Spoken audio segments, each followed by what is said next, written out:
In my life, I've tried to find ways of putting things together that don't always necessarily fit. But I do think paediatrics and psychiatry want to be talking about the epidemic of ADHD and ASD that's going on. And I don't know what the situation is in the country where you are, but the situation in the UK, I think, is best described in four letters: dire. So we have an absolute epidemic of ADHD and ASD, or diagnoses of same, and more importantly, we don't seem to know what to do about it. And so in my years as a GP, I would spend time, I worked as a GP and psychiatry alongside, half the week in one, half in the other for a while. I find myself in a GP surgery sitting there thinking, this is more of a psychiatric issue, but I can't be a psychiatrist today because I've only got 10 minutes and psychiatrists need ages. And then in my psychiatric practice, I'd be sitting there thinking, this is more of a GP issue. This is really very physical. And we should be thinking about this not from a psychological point of view. We should be thinking about this from a purely metabolic point of view. And then one day I woke up to the fact that you could do both. So I stopped being a GP and I started being what we call an integrative or a functional psychiatrist. And now I don't really see much distinction between the two anymore. But I still seem to be in something of a minority. There's a growing body of us in the UK. There's more in the USA. There aren't many child integrative psychiatrists, and there need to be a hell of a lot more, because as we've just heard from Professor Jayakumar, 25% of her population wanted mental health support with their obesity problems and their consequent comorbidities. 25% is quite big. And what does mental health support look like to them? I sincerely hope it's not drugs, because that's not what they need. They're not depressed, they're metabolically unwell. So what is happening with ADHD and ASD? So where are we on this journey of ADHD, ASD, and this new term that we've come up with more recently of neurodiversity? How useful are these terms and what do they tell us? So for many years, I practiced as a pure conventional psychiatrist. And this is when you see conditions that don't fit anywhere else, they get put into psychiatry. So, depression isn't explicable or hasn't been for many years until more recently, perhaps, in physical terms, so it becomes psychiatric. It's all in your head. ADHD is all in your head and the way you behave. But sometimes conditions become recognizable as having physical bases. And then they stop being the province of psychiatrists and start being the province of physicians or paediatricians. And that seems to me to be slightly odd. How were the definitions of ADHD and ASD arrived at? Well, can I just remind this esteemed and very knowledgeable audience what a syndrome is, because these are syndromes. A syndrome is a collection of things. I use an analogy these days of bread. And the reason I use this analogy is entirely personal, because during COVID lockdown, like many people, I started to look at the idea of home baking. And I didn't do it because I'm lazy and behind the times. I only got to do home baking well after the COVID epidemic and well after everyone else was busy baking wonderful sourdough loaves and boasting about it. And it was really only last year that I got into it. And here on the left, I'd just like to show you my best loaf, which is the best one so far, but I haven't managed to achieve that again.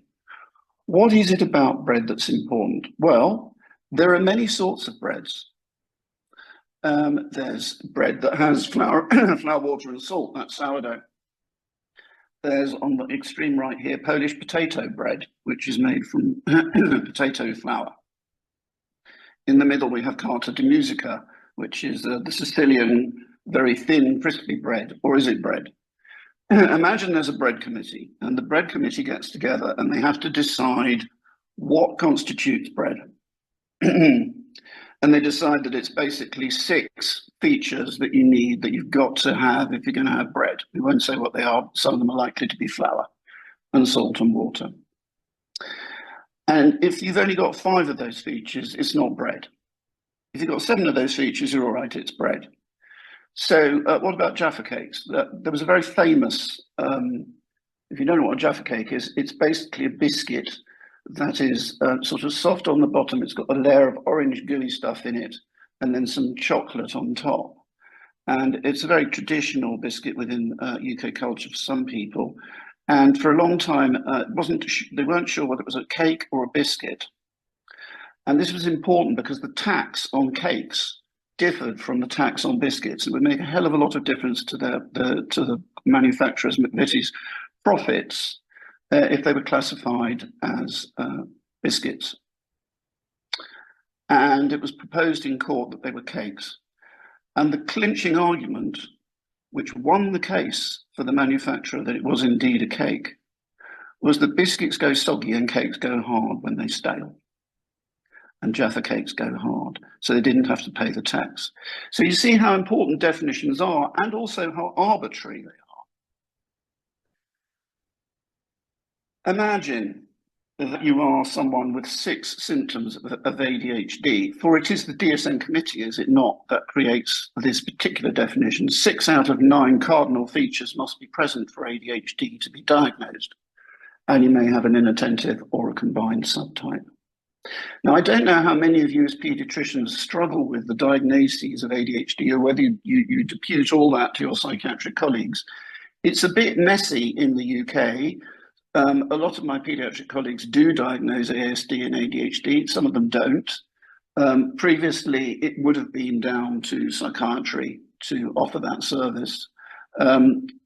Child and adolescent psychiatry in the UK is currently totally overwhelmed by the level of referrals, not least due to these conditions. And there are now, excuse me, there are now something like 3-year waiting lists for a diagnosis of ADHD and ASD. And that's not much use if your child or the child in question is unable to learn, unable to sit down, and being very impulsive, and generally causing concern and not having a good and useful way through the education system, as you may imagine. So these things are syndromes, all right? So syndromes are a collection of things. They do not have a unitary etiological factor. You can't do a test for ADHD. You can't do a test for ASD. Don't let anyone tell you you can, you can't, because they're syndromes. You can't really do a test for bread, although the staling test is a sort of test. And the widening net of diagnosis makes this even more tricky. So there are more and more, in my country anyway, there are more and more people who are wanting and seeking a diagnosis of ADHD for various reasons. And there are more and more things being included under the heading of ADHD, which when I was a lad would not have been put under it. Hyperfocus, for example. Hyperfocus is a very interesting one. Is it part of ADHD? Is it part of ASD? Is it something else? Well, you can put anything in a syndrome, because a syndrome is a bag of stuff.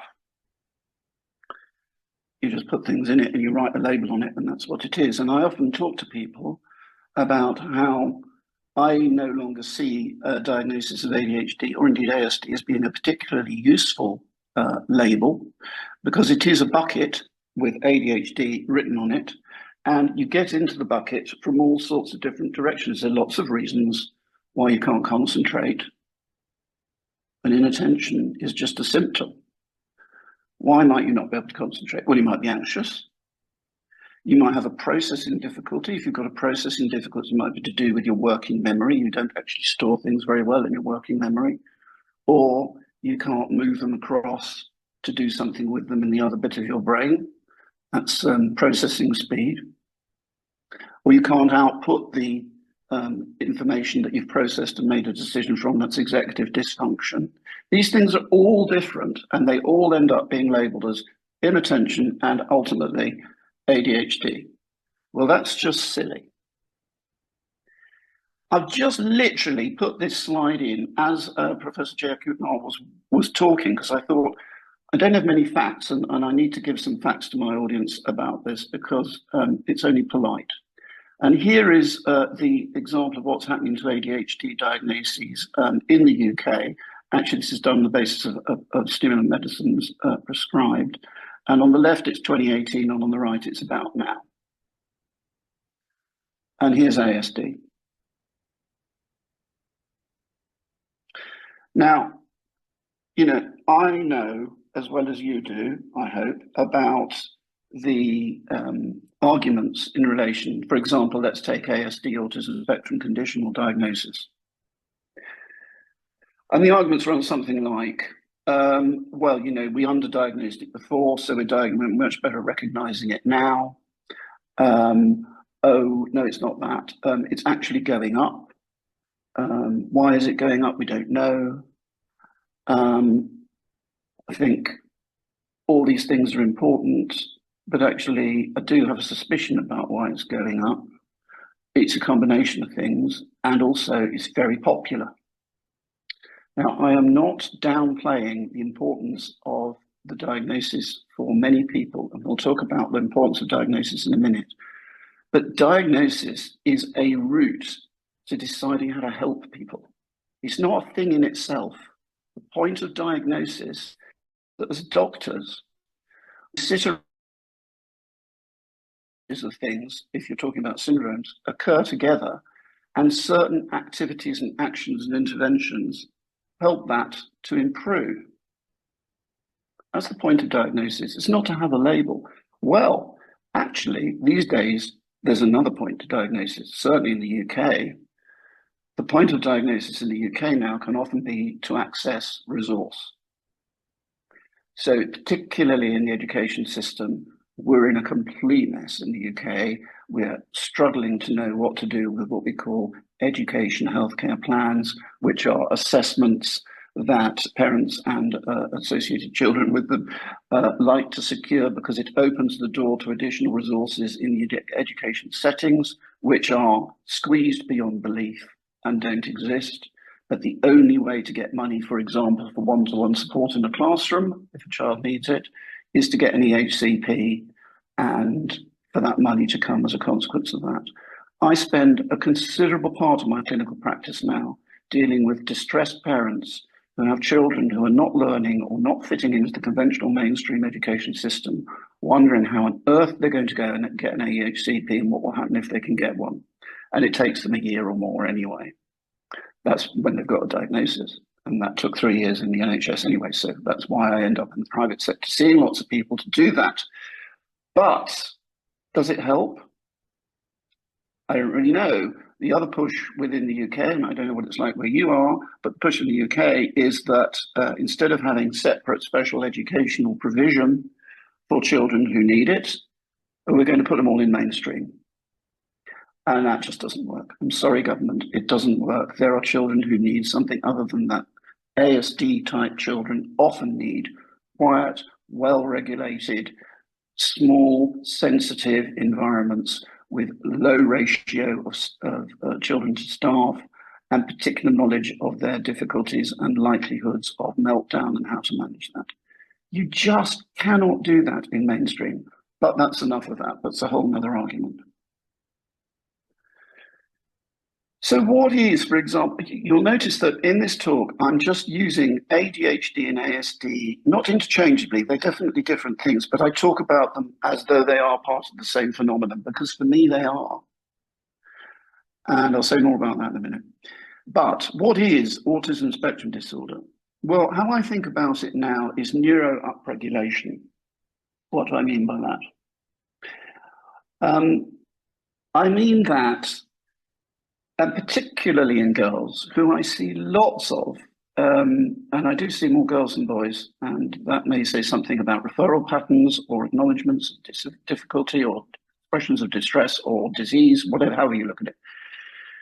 I see lots of young girls, young women who present with upregulation in terms of neurological sensitivity. So these are the patients who come to me with a propensity to meltdown, sensory overwhelm, difficulties with crowds, lights, busy places, noises, smells, busy classroom environments and schools. They just cannot cope. Now, why is that? Well, it doesn't take much intelligence to think it must be something to do with having a very sensitive or upregulated, if you like, nervous system. They are just very bombarded by stimuli. So what do you do about that? Well, I think because the other thing happens is that children come to me or somebody else, and they get diagnosed with ASD, and then that's goodbye. We've got your diagnosis now. We've got nothing more to offer you. Well, that's not very useful. I told you what I thought diagnosis was about. It's finding a way to help. So when I see someone with a diagnosis of autism spectrum, or I diagnose it in someone, I want to know, and so do they, what to do to help. So I think about how do I downregulate their nervous system and what might be upregulating them. So here are some possible causes and interventions. Brain. So what upregulates your brain? Well, we know now very clearly that neuroinflammatory disorders and provokers can cause real problems. So for a number of years in the UK, you weren't even allowed to talk about pandas. And for those who don't know about it, I'm sure as paediatricians you do, but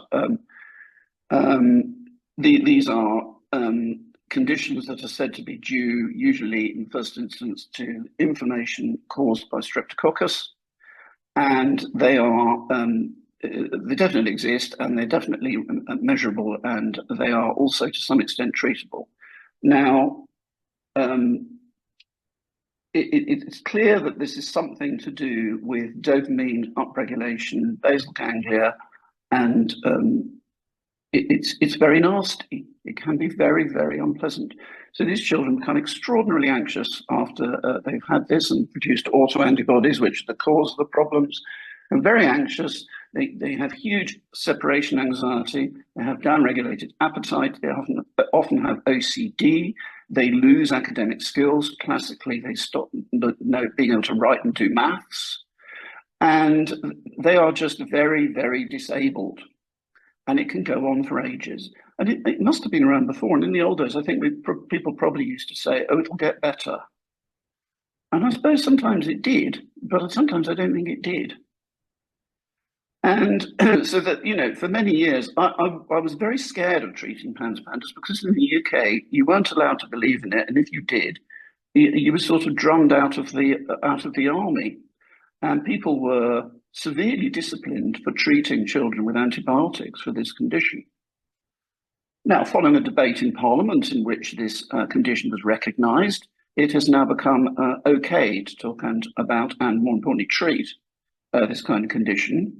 And it's spreading in the sense that it's not just strep that's the issue, it's all sorts of things that we now realise, particularly Lyme and the associated organisms that go with Lyme, that can cause these kinds of problems, and Mycoplasma and Epstein-Barr.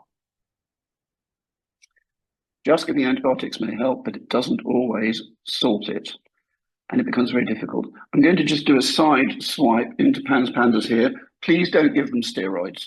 Just look at the research. Right. Brain causes inflammation, toxins. Now, it's not news to say that we now live in a much more toxic world than we did 50 years ago. There is this statistic about the amount of chemicals within umbilical blood at birth, which you may be aware of or not, but apparently there are now around 100 detectable non-natural substances in umbilical blood at birth, which is terrifying, frankly. Now, I'm not, I think it's important to stress that I hope you appreciate that from my background as a GP, I may be fringe in some things, but I'm not a fringe practitioner. I'm extremely evidence-driven and very scientifically based. I will not do tree hugging, and I will not do alternative treatments that are not in some way proven. And I like to be driven by data, as you'll see in a moment. But toxins are undoubtedly a major feature of our environment now, and they weren't around before.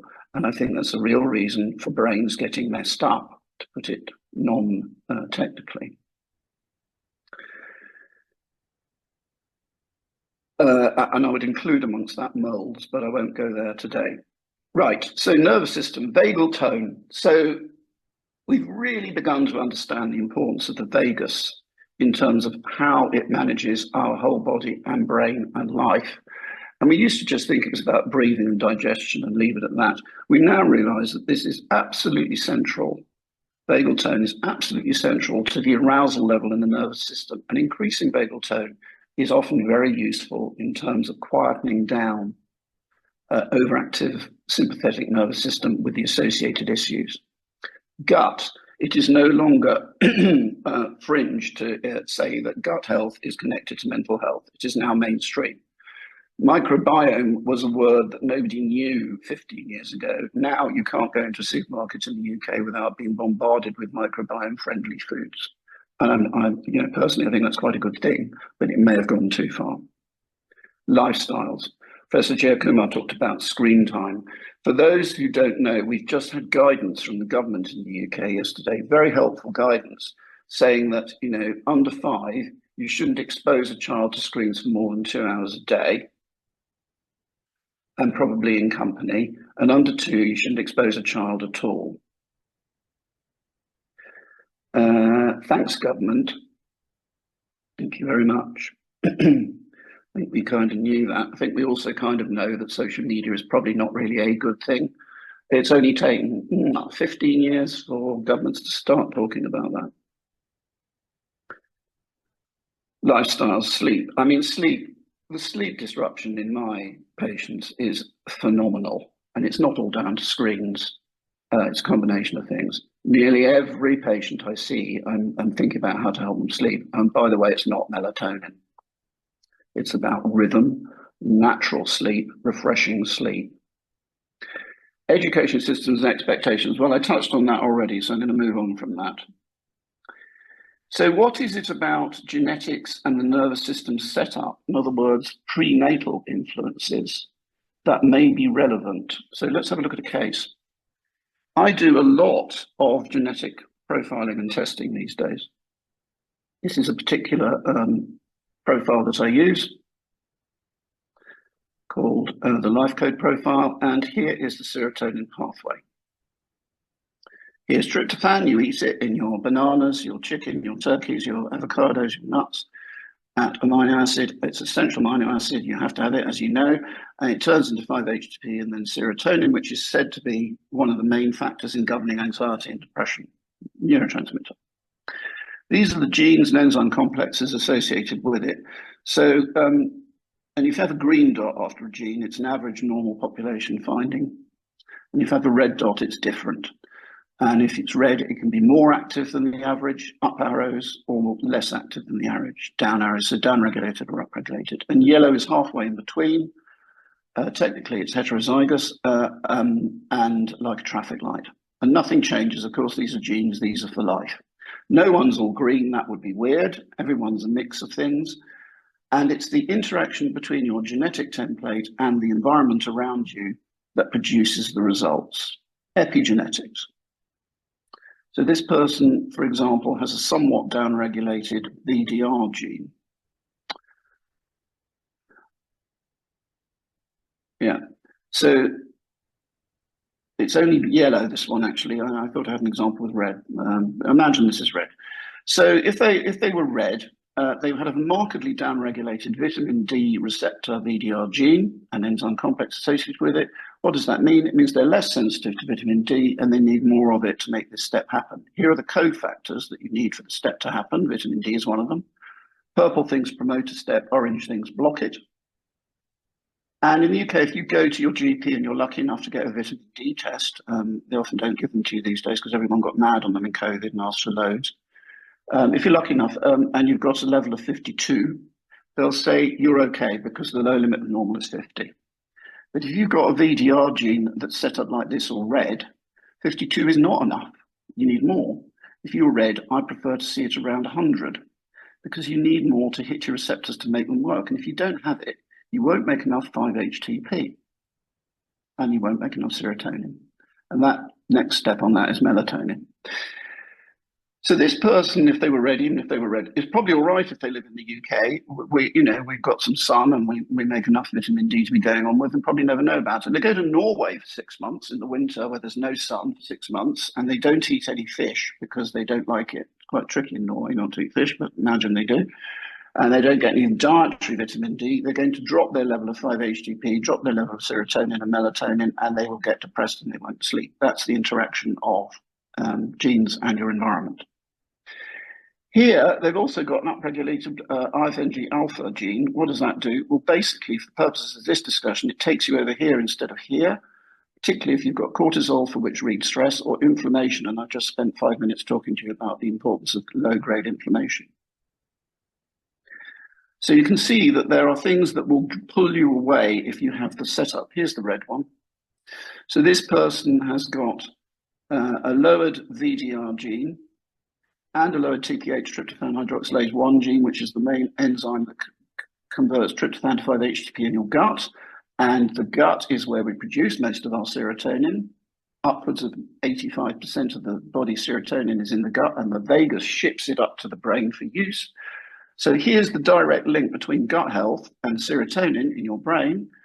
If you've got one of those downregulated, you've got to be on the ball and make sure all these things are in place. And this is as good as it can be.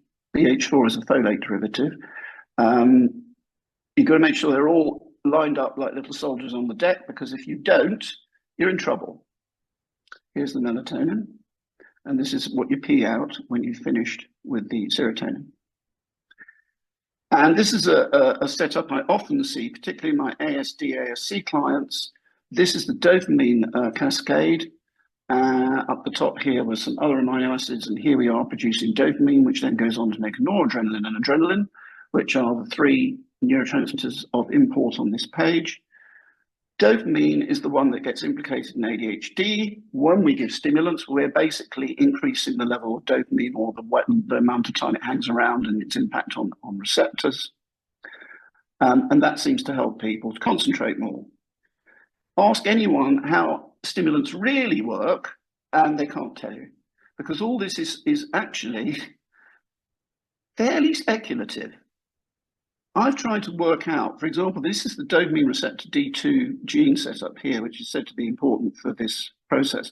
I've tried to work out exactly what the 5 or possibly more different types of dopamine receptors are reputed to do. And I've given up reading because I'm just totally confused. But this setup here means that they're upregulated on this step. They make adrenaline very easily. Adrenaline is very important and very good, and we need it. But if they've also got a red disposal mechanism here, this is the breakdown mechanism. If this is red, I think I've got one here that's red. Here we are. If they've got that set up, they're in trouble. They're going to make adrenaline, and it's going to hang around a long time. And those are the ones that have meltdowns. So what can you do about that? Well, you can look at how to help eliminate. So you've got to make sure all your purples are lined up. Have they got enough magnesium? Have they got enough zinc, vitamin B2, another folate derivative, SAN-E? Are they eating lots of curcumin? Or they won't be eating quercetin, but they might be eating curcumin if they eat a lot of turmeric, which would be blocking it. So these things are accessible and remediable to some extent. Now, I'm not going to stand here and say this is the answer to all your problems, and if you take this and don't eat turmeric, you're not going to have ADHD. That would be silly. And I'm not, I hope, silly. But I do think these things are important and need to be acknowledged and thought about. So, I offer assessments for ADHD, and then I ask what's causing it. Here's another thing that's worth thinking about. Here we have a hair test. Now, hair tests are the mainstream, certainly in the UK, has been traditionally quite sniffy about hair tests and thinks it's the sort of thing that barefoot naturopaths do in a wood. It seems that sort of ignores the fact that hair tests are acknowledged as being perfectly legitimate things to produce in a court of law in order to convict people of having drugs or other substances on board when they're driving. Hair tests are actually very good at measuring some things. Here's arsenic at a high level. Arsenic is a neurotoxin and not helpful. And over here we have copper. Copper is the bane of my life. I see a lot of high coppers, and there's a lot of debate about the importance of copper in mental health conditions, which I won't go into today, but suffice it to say, I think it's probably relevant. And copper and zinc work in tandem. They're both 2 pluses, protons, and so they need to be balanced and often aren't. And it may be better, rather than thinking about a label and saying, okay, I've got ADHD, here's some stimulants, say, well, you have got attentional problems. What's the problem that's causing it? What's underneath? Oh, look, you've got arsenic. Oh, look, you've got a genetic predisposition. Oh, well, maybe we need to be supporting that pathway and working against this one. And the previous limitation was that pathologies like this were not understood or acknowledged at all, a bit like all the other psychiatric conditions that I talked about earlier, depression, etc.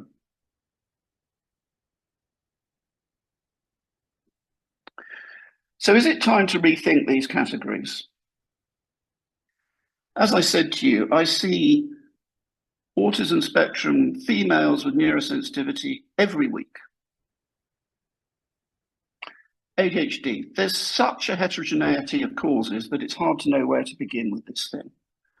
Processing, neuroinflammers, nutritional deficiencies, amongst other, vitamin D, iron, celiac. If you don't absorb your things properly, you're not going to make your neurotransmitters and you're going to have a problem.